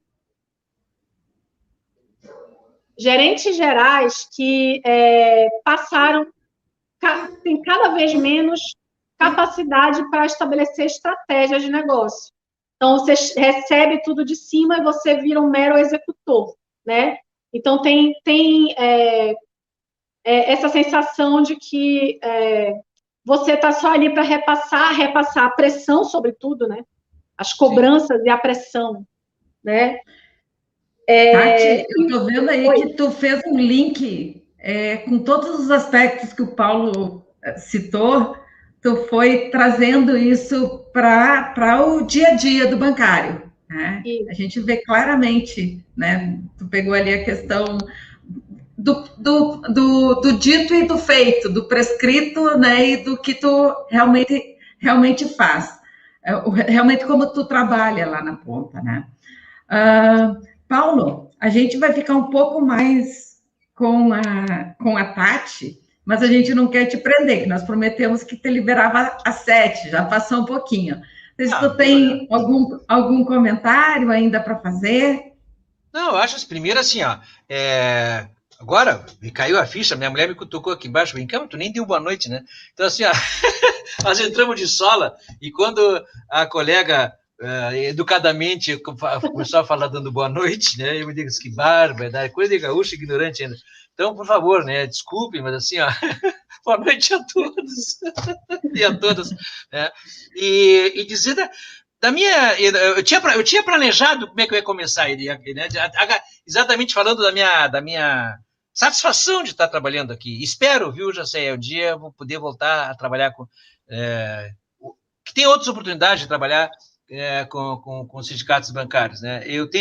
Eu conheço 2, 3 sindicatos em Porto Alegre que merecem a atenção, que merecem o cuidado, né? Vocês, metalúrgica, mais uns 2 que não vou dar o nome, fica chato, porque sempre uns 5 ou 6 ficam chateado. Mas assim, está cada vez menor o número. E não é culpa dos trabalhadores, né? É culpa do sindicalismo, né? Essas reformas, eu me lembro quando nós lutávamos, né? Para acabar com o imposto sindical, né? Sempre se falou nisso com um período de transição. Todo mundo era... Claro, depois a CUT virou defensora do imposto sindical. Mas naquele tempo, quando a CUT era contra o imposto sindical, a gente pensava... Aí veio um troço assim, putz, supetão, intencionalmente. Então, o sindicato que consegue ainda ter uma sobrevida e ainda fazer alguma coisa... Nossa, é mérito da direção, é mérito da categoria. Será que a categoria está... É mérito de tanta coisa, né? E então eu me sinto feliz e me sinto honrado. Eu que sou honrado de estar aqui com vocês. Eu me sinto honrado. E, Paulo, tem um recado aqui para ti, ó. Deixa o professor contar as histórias. Adoro! Então, a gente vai fazer um papo só histórias do Paulo Antônio. Isso, já falaram até para me escrever um livro, né? Mas então, para dizer assim, dizer tudo que a colega falou ali, né? De clareza, né? No sentido da... Deixa eu tomar nota aqui do nome aqui. Né? Teu nome é Guerra? Tatiana, eu tomei nota errada. Tatiana, desculpa, Tatiana. Então, o que ela falou assim, ó, em outras palavras, né, ela deu também expressou, né, a experiência de quem convive com o trabalho real. Tem um autor francês que diz assim, ó, o trabalhador está submerso num mar informacional. E ele falava da Telecom lá, bancário é a mesma coisa. Nós estamos submersos. O volume de informação que tu recebe é incapaz. E outra coisa que também se fala muito em ergonomia é esse modus procedimental, né, de gestão. Eu vou criando procedimento, de forma que sempre o culpado é o morto, o culpado é o acidentado, o culpado é quem deu um problema, o culpado... Um professor meu de marxismo dizia assim, ó, o capital fulaniza o problema. Jamais o capital vai dizer a organização é problemática. Jamais vai dizer que o trabalho, que a organização do trabalho é que criou isso. Não, é o fulano. Vamos descobrir quem foi. Tem um gerente lá, sempre vou achar alguém assinou o papel. Essa ordem aí que tu fala aí, alguém assinou. Então esse cara... E nós temos que fugir disso, gente. Porque senão nós vamos ficar brigando entre nós. Tá aí o nosso inominável aí mostrando como é bom para eles nós brigar entre nós. Né? Então, e esse é no dia a dia, é na categoria, é no sindicato, é na rua e fora, é no partido. Claro que temos diferença, que bom que temos bandeiras diferentes, né? E que a diversidade nos fortalece. Mas temos que saber que uma coisa é a diversidade, outra coisa é inimigo. Né? Olha só, Paulo, aí, ó. Tem que agendar um papo de bancário de 3 horas de duração com o professor Paulo. Tá bom. Tá bom? Tá bom. Mas eu quero dizer para você que assim, ó, tem saída para isso. Olha só, eu não quero terminar assim, e agora então, morrer abraçado. Né? Não. Os franceses demonstram muito isso para nós, a resistência deles à reforma trabalhista, à reforma previdenciária, né? Temos formas, e a forma de resistir a isso passa pelo movimento de rua, passa por aprender e ensinar as pessoas a votar, passa a necessidade de furar a nossa bolha. Esse mar de informações não é igual para todo mundo. Então, nesse mar de informações, nós estamos dentro da nossa bolha. Eu mando mensagem para pessoas que já sabem o que eu estou pensando. Como é que estratégias vão ter que criar para entrar na bolha dos outros? Eu tenho um WhatsApp da minha família que eu não falo mais. Sempre que eu falava, apanhava. Mas 80% é bolsonarista e os outros 20% é psicopata. Sempre estavam lá e eu não sabia. O inominável tirou essa gente do armário. Primos, irmãos... É um outro papo esse. Nunca mais vou pensar esse é um outro papo que a gente vai fazer contigo. Vai trazer aqui tu só para falar sobre isso. Tá? Tá bom. André, tu ia falar alguma coisa? Não, professor. Então, a ergonomia, ela tem como ser colocada mesmo na sua vocação de adaptar o trabalho ao ser humano? É possível, então, fazer isso a partir da organização, da movimentação? Sim. É possível? Sim. Vou dar um exemplo. É famoso o caso de grandes empresas de informática. Como é que eles fazem? Por exemplo, eu tenho um sobrinho que é dono de uma empresa de informática. Ele criou, quando era jovem, um software, esse software deu certo, e hoje é a 3ª ou 4ª empresa no ramo no Brasil, na área de contabilidade. Né? Eles têm lá 300 pessoas de programação. Né? Como é que ele faz? Há 3 anos atrás, ele foi a primeira empresa na região dele que aceitou, por exemplo, as pessoas se identificarem pelo nome social. 3 anos antes da lei, entendeu? Tem uma empresa que pensa assim, ó, o cara cansou, deu um bug, estão com um problema. Eles entram noite adentro. O cara que é programador e que trabalha na criação do software, ele sabe que se ele parar, ele para, e se ele voltar daqui a 2 horas, ele tem que retomar do zero, porque ele tá mergulhado ali. Aí resolveu, 2 da manhã, resolveram o bug. Vai para casa, volta daqui a 2 dias. Ele se acorda amanhã às 10 horas, vai ao cinema, vai dar um tapa na mulher velha, entendeu? Então, não pode essa coisa assim, de eu ter que voltar amanhã às 8 horas, se eu sair às 2, vou dormir 4 horas. Não. Então, existem formas de compreender que essa diversidade do homem, que o homem cansa, que ele tem que descansar a cabeça junto com o braço, junto com o corpo. Né? Isso nada mais é do que humanizar o trabalho, né? Hein? Nada mais é do que humanizar o trabalho. Exatamente. E é possível isso, viu? Por exemplo, eu demorei 1 ano e 45 dias em Paris, né? O povo francês, eles têm uma relação com o trabalho completamente diferente da nossa. O francês é chato, hein? Eu não gosto de francês, é um dos povos mais conservador que existe, é o maior partido de extrema-direita do mundo, formalmente, é o Le Pen da França, é um povo muito conservador e horrível no dia a dia, racista, colonialista, né? Mas eles têm uma relação com o trabalho que vem lá de 1700, gente. Um francês que dirige um táxi, a sociedade o reconhece nele tanto quanto o cara que dirige uma agência do banco, quanto o cara que é médico. A diferença salarial do médico para um professor é 0. O professor ganha a mesma coisa que um médico. E um motorista de táxi ganha 3, 4 vezes menos. Ó, a diferença máxima é em torno de 7 a 8 vezes. Então, as pessoas... Mas isso é comunismo, Paulo. Isso é comunismo, Paulo. E isso é respeitar as pessoas, isso é ter uma relação com o trabalho. Por exemplo, a filha da senhora, da concierge do prédio que eu morava, o filho queria ser técnico de manutenção de elevador. Na França, para tu ser técnico de conservação de elevador, tem que fazer um curso técnico de 3 anos. Tu termina o ginásio, vai fazer o ensino médio e vai ser tecnólogo. Tu não dirige um táxi, tu não pega um alvará de táxi se tu não tiver um curso técnico para dirigir táxi. É uma relação diferente, as pessoas se respeitam, as pessoas olham para ti e falam, claro que o mundo mudou, claro que tem desemprego, claro que o desemprego entre os jovens hoje é horroroso, entendeu? Eu estou falando de uma França de 20 anos atrás, né? Eu sei disso, eu não estou falando agora que a França é maravilha, todo mundo vai para a França, né? Mas tem formas de encarar o trabalho com uma coisa digna. Tu não precisa ter vergonha do trabalho. Paulo, nós vamos ter que encerrar a tua participação com dor no coração, tá? Te agradeço muito pelo que tu Aquela é só do banquinho, tipo, aqui. E nós queremos conversar um pouquinho com a Tati, que a Tati também tem um horário para sair ali, combinado já comigo. E a gente quer ouvir ela um pouquinho mais. Um beijo. Muito obrigado. Eu que agradeço pela oportunidade, viu? Um beijo para a professora Jussara. Tchau. Com certeza. Sem pedir eu já dou, imagina pedindo, eu dou mais ainda. Tchau, pessoal. Tchau. Então, Tati, eu queria conversar contigo até lançar aqui.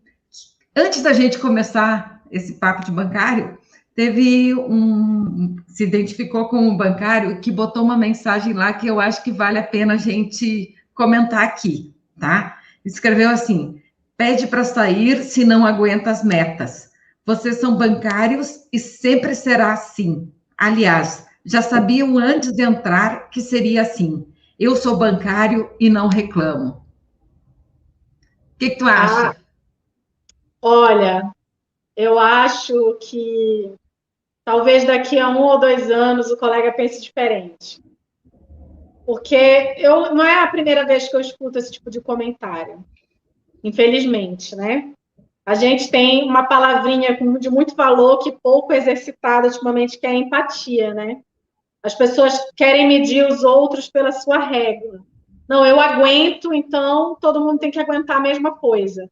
Só que todos nós temos uma história de vida diferente, a gente tem família diferente, a gente tem um ambiente de trabalho diferente, a gente tem um suporte em casa diferente.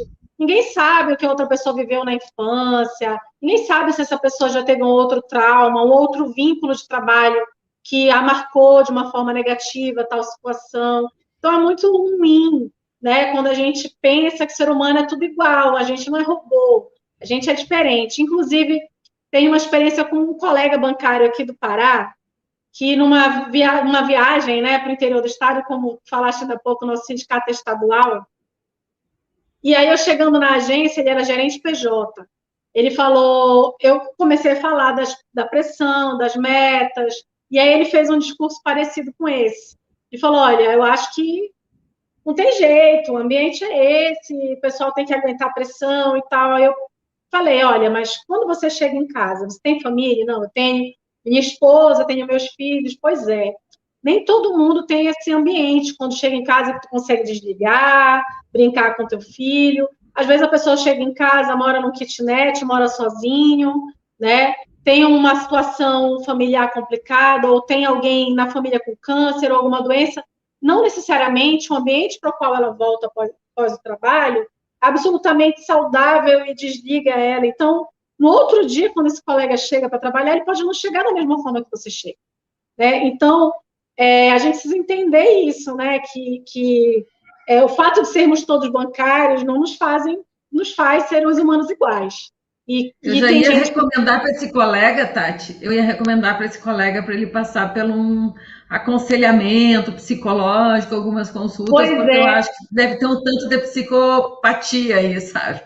Então, quando, um ano depois, esse colega que eu conversei, ele veio a falecer, né, num acidente, justamente numa ida e volta do trabalho.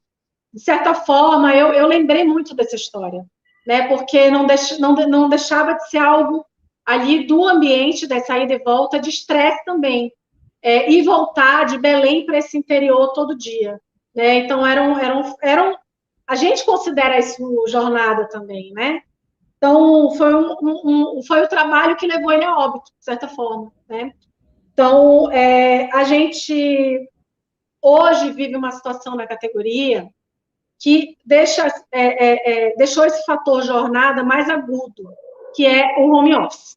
Eu não queria deixar de falar do home office, porque a gente falou muito de ergonomia, né, violência, e a ergonomia ela tem o aspecto físico, né, tem do mobiliário, do ambiente ser saudável, e no home office isso se perdeu muito, né, porque não necessariamente você sabe se a cadeira ela é ergonômica, se ela se ajusta. Às vezes a pessoa usa a mesa da cozinha, às vezes trabalha em cima da cama no quarto. Então, esse é um elemento que já se perdeu. O próprio controle da jornada, né, o convívio com os colegas, enfim, a jornada acaba sendo ininterrupta. O professor estava falando há pouco da pausa, né, que antes era de 10 minutos, em uma determinada situação, depois passou a ser de 20, mas no home office, a gente, e hoje, a dinâmica de trabalho na categoria faz com que você não consiga se desligar nem quando você sai do local de trabalho, né? Então, para quem está no home office, esse local de trabalho é a própria casa. Então, fica ainda mais difícil desligar. Então, a gente tem uma espécie de jornada ininterrupta, né, aí de trabalho, porque as pessoas não conseguem desligar. Elas ficam pensando no que elas vão fazer. Isso me lembrou muito, Tati, isso me lembrou um colega também da Caixa, que fez uma fala esses dias numa reunião nossa, dizendo o seguinte, que como ele está em home office por ser grupo de risco, ele é tratado pela agência como um privilegiado. Ele é um privilegiado. Então, ele fica tão ligado no computador, no celular, nas tarefas dele, que para ele ir ao banheiro, ele leva junto. Porque ele diz assim, e se me chamarem nesse momento que eu estou no banheiro, e eles não sabem que eu estou no banheiro, eu vou ficar mal. Então, eu levo junto. É uma loucura, né? Esse home office, ele está uma loucura total. Sim.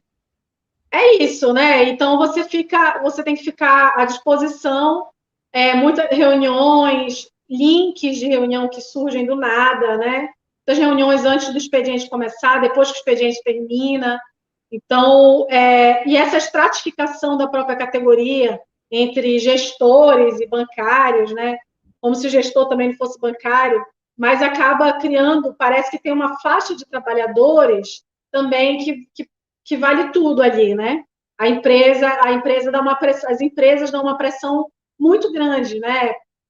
Se é gestor, então eu posso falar tudo, eu posso acionar no domingo, eu posso acionar à noite, equipamentos, a empresa deu o celular, então deu um notebook que tem acesso no final de semana aos sistemas do banco. Então, você cria essas diversas formas da jornada do bancário não ser de 6 horas e ser uma jornada ininterrupta. Também é um fator muito grande de adoecimento e é violento também, né? Porque se a gente fala que uma pausa de 10 minutos é importante, imagina o respeito à própria jornada de trabalho. Tá boa a nossa conversa, Tati, mas eu prometi que tu saía aqui às 7h30. Eu não sei se tem algum recado para a gente estar aqui com em torno de 50 e poucos bancários nos assistindo, se tu uma fala para se despedir. Sim, eu acho que assim, hoje a gente tem que estar muito atento como trabalhadoras e trabalhadores a como a gente se sente executando as nossas tarefas, né? Seria uma utopia eu dizer que a gente vai estar feliz num ambiente de trabalho bancário, que é muito construtivo. Não, a gente sabe que o sistema financeiro é um sistema altamente central para o sistema capitalista, a gente sabe o nível de pressão que envolve essa atividade econômica, mas a gente precisa estar muito atento ao nosso possível adoecimento, né? Isso é um ponto que eu sempre bato, porque a gente vê o presenteísmo na categoria muito forte. Então, as pessoas observam que não estão bem, que não estão conseguindo lidar com determinada situação, mas se negam a procurar ajuda, a procurar o sindicato, a procurar uma ajuda psicológica, psiquiátrica. Então, isso eu assim, acho que a gente sempre tem que falar, gente, procurem ajuda, vocês não estão sozinhos, o sindicato está aí para ajudar, né, no que for possível, no que for necessário. Acho que isso é fundamental. Função, depois você recupera, né? Acho que tem coisas que não valem a nossa saúde mental, e a gente precisa colocar isso em primeiro lugar, né? E depois que aquilo que a gente está vivendo não é individual, né? Não é culpa sua, é algo coletivo do processo, né? Do processo de organização do trabalho, do meio que a gente está. Então, não se sinta incapaz ou fraco, como o colega disse aí, né? Não aguenta. Não é que você não aguente, é que você aguentou muito já, né? Então, não se sinta menor por causa disso, porque você adoeceu ou porque aconteceu alguma situação que saiu do controle. Eu acho que a gente precisa entender que a gente é uma areia, né? Um grão de areia nessa duna aí que se chama sistema financeiro. Então, entender que a gente pode sim passar por situações e que a gente precisa enfrentar isso coletivamente.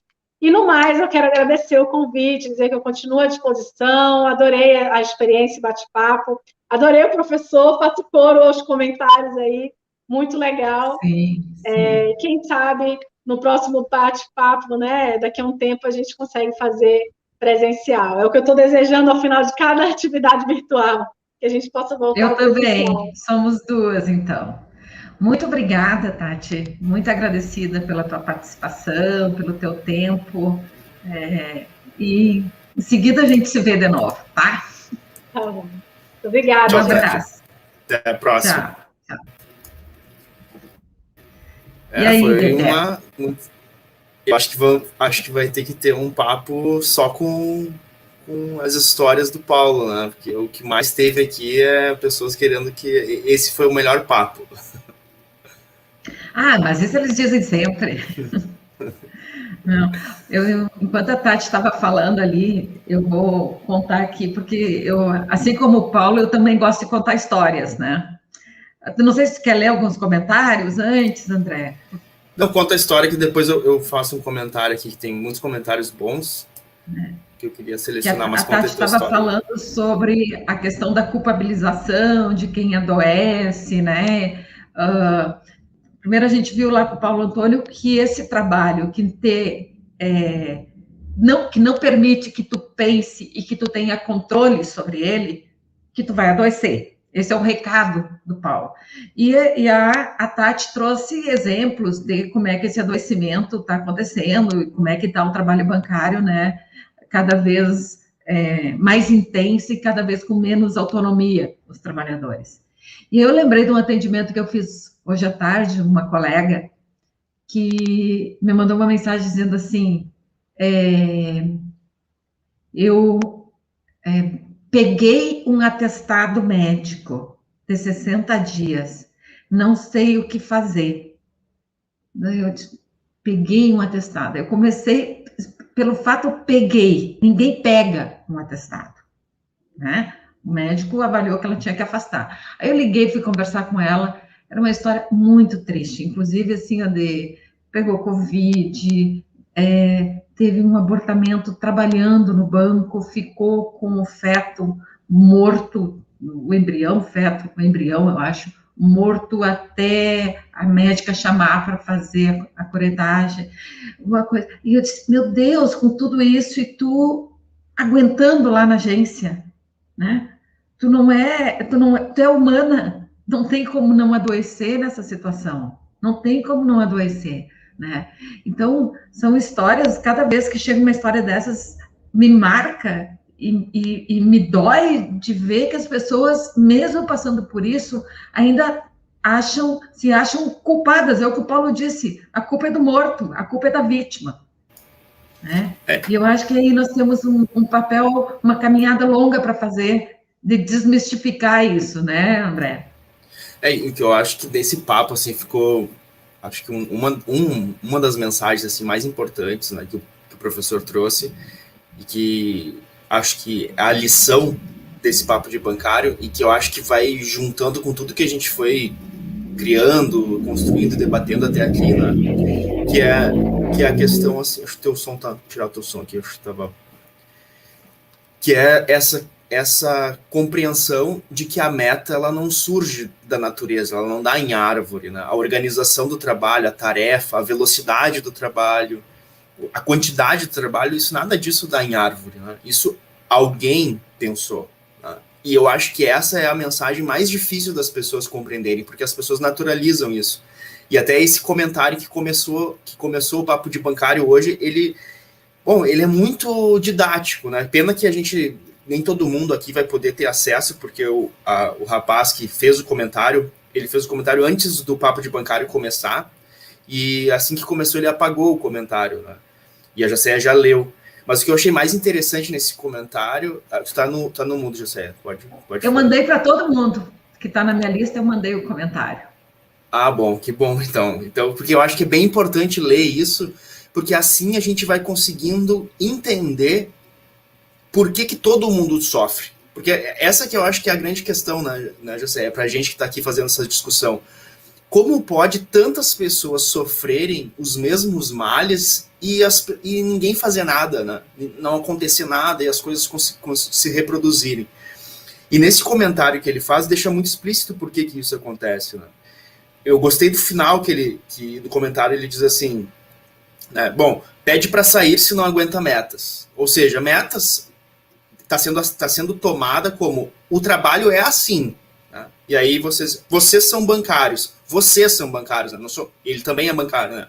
Não diz nós somos bancários, não, vocês são bancários. E sempre será assim. Aliás, sempre será assim, o fatalismo, né? É assim, sempre foi, sempre vai ser. Aliás, vocês já sabiam, antes de ter entrado, que seria assim. E aí o final que eu acho muito bom. Eu sou bancário e não reclamo. E aqui que eu acho que é a questão que a gente pode voltar lá no papo de bancário, que a gente trouxe os aspectos históricos da violência organizacional, né? Como que o trabalho ele foi se constituindo como uma atividade, uma prática, em que o sofrimento é naturalizado. Ou seja, quem não reclama, ele não tem vergonha de dizer que não reclama, que seria o esperado a partir de um ponto de vista crítico. Ele tem orgulho de dizer eu não reclamo. Ou seja, não reclamar é uma virtude. E isso vai se disseminando por todos os trabalhadores, que não reclamar é uma virtude. E aí o que acontece?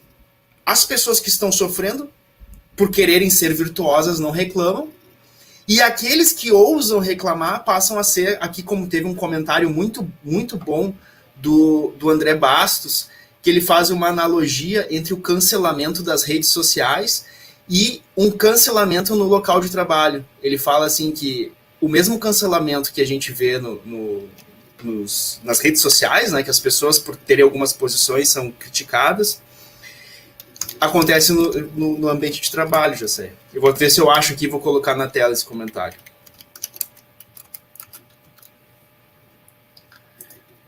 Esse aqui, ó. Eu me travei aqui. Eu tinha me mutado sem querer. O cancelamento nas redes sociais acontece também nas agências de modo nem tão sutil, mas acontece. É a competitividade entre colegas. Então, é bem assim mesmo. O sistema transforma as pessoas. E exatamente. Essas pessoas, né, nós vemos todos os dias no departamento de saúde. E o Rodrigo sempre diz isso. Nunca vai chegar no departamento de saúde uma pessoa adoecida porque nunca trabalhou, ou porque não quis bater metas. Não, justamente são aquelas pessoas que mais trabalhavam, que mais batiam metas, e muitas dessas pessoas, inclusive, talvez um dia, poderiam ter feito esse comentário que ele fez. Ou talvez algum dia fizeram esse comentário. Essas pessoas disseram, vamos lá, vamos bater meta, sem reclamar, cabeça erguida, sangue nos olhos, e vamos para frente. Mas eu acho que, André, sem reclamar, nunca reclamei, e o que a gente vê seguidamente, assim, muito, muito seguidamente, eu não queria fazer isso, eu nunca fiz isso, e isso é apresentar um atestado médico para se cuidar, para cuidar da saúde, para recuperar a saúde, para poder voltar a trabalhar mais, né? Exatamente. Exatamente. E aí até a própria saúde ela é vista como uma mercadoria, né? Bom, vou recuperar um pouquinho a saúde para ver se eu consigo suportar mais 1, 2 anos. Aí quando chegar no limite, eu dou mais uma cuidadinha para ver se eu vou superar mais 1 ou 2 anos. E aí a grande pergunta, né, que eu acho que vai apontando até para o final, né, dessa primeira etapa desse papo de bancário de hoje, desse semestre que a gente fez, né, que é a gente analisando os aspectos que envolvem a violência organizacional, que é um tema complexo, mas que para a gente apontar, para compreender a violência, mas apontar também qual é a solução, que é isso que o Paulo Antônio traz com essa questão da autonomia, de ter o controle sobre o trabalho, e que a gente quer abordar sobre o prisma do sentido, né? O trabalho que não tem sentido para a pessoa que trabalha, ele é um trabalho adoecedor. E muitas vezes a gente vê nesses bancários, ou nos trabalhadores em geral, em que o sentido é esse, é não reclamar, cumprir a ordem e fazer por fazer, a gente vê que às vezes o sentido que a pessoa dá ao seu trabalho é exclusivamente a ascensão na carreira, de posições, ascensão, tudo voltada para a questão salarial, né? Quanto tu tá ganhando em cada posição que tu tá. Mas não se pensa o que fazer com esse salário. Para que eu tenho esse salário? O que eu quero com esse salário? O que eu faço? Porque a vida da pessoa está sendo perdida, está sendo sugada no ambiente de trabalho. Quando ela chega em casa, depois da horário de trabalho, que às vezes extrapola, não consegue descansar, não consegue relaxar, não consegue dar atenção para sua família, para os seus amigos, não consegue contemplar um parque, uma serra, uma praia, não consegue ter cuidado consigo próprio, não consegue ter compaixão, ter empatia, ter carinho com os outros, não consegue ser bem quisto pelos outros porque está ansioso, irritado, amargurado, não consegue bem querer as pessoas porque também já está nessa, como o André Bastos falou, a própria pessoa vai se transformando, ela vai se tornando egoísta não só no ambiente de trabalho, mas ela vai se tornando egoísta em outros ambientes, e isso vai se somando de uma certa forma que a pessoa se dá conta que está trabalhando 5, 10, 15, 20, 30 anos, mas para quê? O que ela está fazendo? Para onde ela está indo, né? A não ser perdendo a sua saúde, né? Esse é o conteúdo do último papo de bancário sobre esse tema. Então, tu já está dando uma palhinha do que vem pela frente aí, né? Exatamente, para manter adeptos. Inclusive, para ver se as pessoas aqui que estão assistindo já deram o like no papo de bancário, se inscreveram no canal e, o principal, se compartilharam com alguém dos seus contatos, se convidaram alguém para participar desse papo, para que a gente possa criar um ambiente mais solidário, né, José? Sim, sim. Vamos falar um pouquinho do nosso próximo papo de bancário e a programação de setembro, André? Sim, introduz aí, José. Então, daqui 2 semanas, a gente volta aqui para conversar sobre os modos de gestão, o gerenciamento, né, o poder da gestão e a violência organizacional, né? E em setembro, nós teremos dois papos de bancário tratando da questão do suicídio e um seminário com a professora Ana Maria, que já esteve com a gente no ano passado, também tratando com o tema suicídio e luto. Então, a gente vai ter bastante oportunidade de estar juntos, de perguntar, de entender determinados fenômenos, determinadas situações e, mais que isso, né, entender e propor mudanças. Acho que a gente tem que começar a pensar também, como disse o Paulo Antônio, tem o que fazer sim, não é só constatar o problema. Há formas da gente propor e se organizar para lutar por condições de trabalho mais dignas e condições de trabalho realmente humano, né? Isso, a gente tem que ser... Eu acho que a grande lição de hoje é não ser como o colega que abriu os comentários aqui dizendo eu não reclamo. Isso, e a gente fazer um coletivo de pessoas que, sim, eu reclamo. Né? Eu não admito ser submetido a um trabalho indigno, a um trabalho violento, a um trabalho que me transforma numa coisa, num objeto. Né? Eu quero ter autonomia pelo meu trabalho, né, José? Então tá, vamos encerrando por hoje. O pessoal que não deu o like, dá o like lá.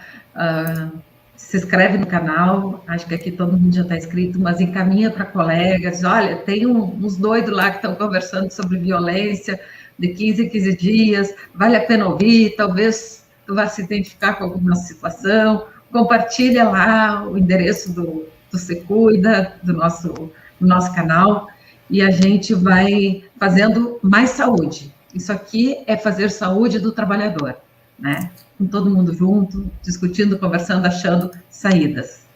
Aqui já sei, o Orlando Flávio disse, participar do Papo de Bancária é terapia para todos nós. Estamos avançando, né, nos efeitos do Papo de Bancária, mas é muito bom conversar, né? Conversar sempre é bom. Então tá, já sei. Então tá, pessoal, até a próxima e beijos, se cuidem. Abraços, se cuidem.